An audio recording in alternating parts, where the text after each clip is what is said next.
This has taken a lot more time than I thought. I got the board, look.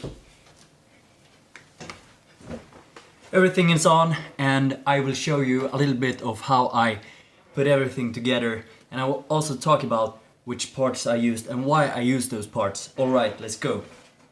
It's a dual belt drive system from DIY eBoard. It's a complete set. So it's like I just had to put everything together. It took like 3 hours and it was done. So,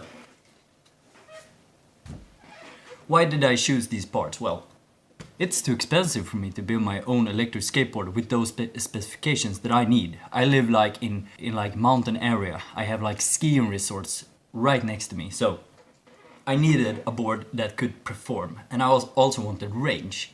So I really just needed a like really good board, but I don't have the money. So I looked on the internet, I looked on the forum on how to build skateboards, and for a few weeks that was all that I did. I just read and to understand how you build an electric skateboard. So that was the first step, to learn how to build it. After that I started looking for parts, and I realized that many skateboard parts that are specifically made for electric skateboards are expensive. It's like, if you could make many of the parts yourself, it would probably be cheaper, but because it's a battery made for electric skateboards, it's a lot more expensive. So it's not really that expensive to build an electric skateboard, but it becomes expensive because you buy the parts from resellers. So I found this reseller from DIY eBoard, and they're selling electric skateboard parts from China, and they're selling them cheap. I know that many of you think that yes,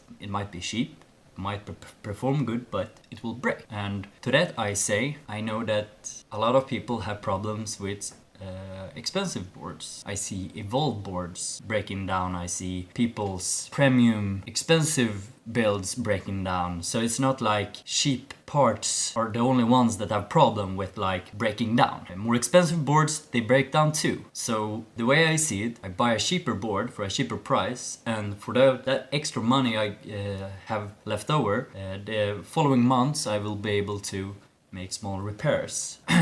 And sure, you might buy a more expensive board or parts for a more expensive board and, you know, get everything right the first time, and it will in the end be a cheaper price. But here's the thing, the whole board, all the parts, including the board itself, which I got extra wheels and extra like trucks and everything. So I got spare trucks, I get spare like a lot of spare stuff, spare bearings and everything. So for all the stuff, it cost me like about 500 euros. So like $450 or something like that, maybe, approximately. It was a little bit less than 500 euros. It was like, maybe it was like 480 euros or something like that.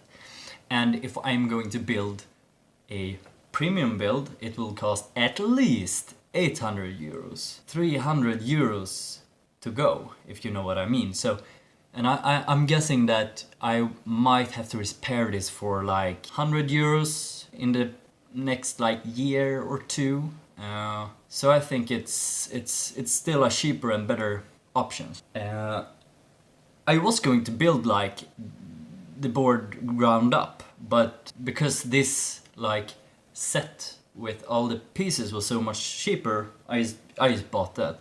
And we'll see, maybe it breaks down in like 2 weeks and I won't be able to fix it, and yeah, you can say I told you so. But we'll see, maybe it holds up. I know people having problem with these boards. I know some people don't have problem with this board, having it like performing really good. But without further ado, I just want to get the clips rolling. I want to tell you all about this board. I won't tell you anything here. I will show you all the clips, me building it, talking in the background, doing some speed tests, doing some hill climb tests, everything like that. This is a whole review and assembly of this electric skateboard. First of all, it took forever to get the parts from China. I tried to order them one time, but I couldn't really send the parts to my address because of reasons, so I had to send all of the parts to my friend. It took some time to get the parts, but when I finally did, I took the train to Uppsala to get the parts, and when I was on my way home, the train was late, so I ended up getting home like 10 hours later than I actually were supposed to. Started disassembling my skateboard and the deck that I had chosen to build my electric skateboard on. I started mounting all of the pieces to the deck, and what I had to do was I had to make the cables a bit shorter, and I had to make some adjustments inside of the enclosure.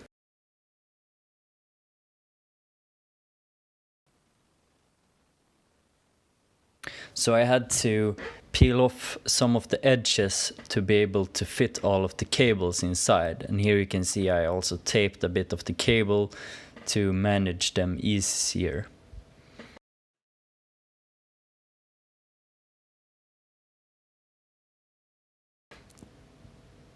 This is the final result.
In the beginning, I had a really hard time riding this board because there is so much acceleration and braking force in the board. But after some time, I actually enjoyed this, and you can always ride a board on the low setting, and the acceleration is quite safe and okay in that mode. I usually ride in the medium mode, and you also got the high mode, which is too much acceleration for me. It's worth noting that in my speed test I actually just rode it in medium mode, so I don't know if it would be even faster in high mode. I also measured and did some hill climbing tests. I didn't get any footage of it, so you have to take my word for it.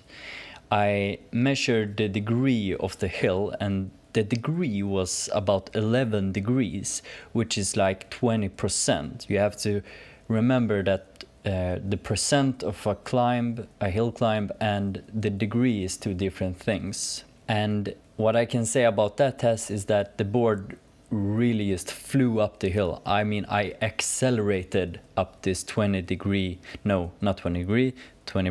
hill.